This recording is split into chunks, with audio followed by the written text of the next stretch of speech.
தன் ரத்தத்தில் ஒரு பாதி பாலாக பிரிப்பது பசுவோட வேலையப்பா.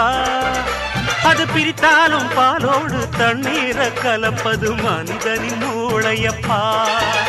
தன் ரத்தத்தில் ஒரு பாதி பாலாக பிரிப்பது பசுவோட வேலையப்பா. அது பிரித்தாலும் பாலோடு தண்ணீரை கலப்பது மனிதனின் மூளையப்பா. சாணம் விழுந்தா உரம் பாரு, எருவ எரிச்சா திருநீரு. உனக்கு என்ன வரலாறு, உண்மை சொன்னா தகராறு. நீ மாடு போல உழைக்கலையே, நீ மனுஷனை ஏச்சு பொழைக்கிறியே.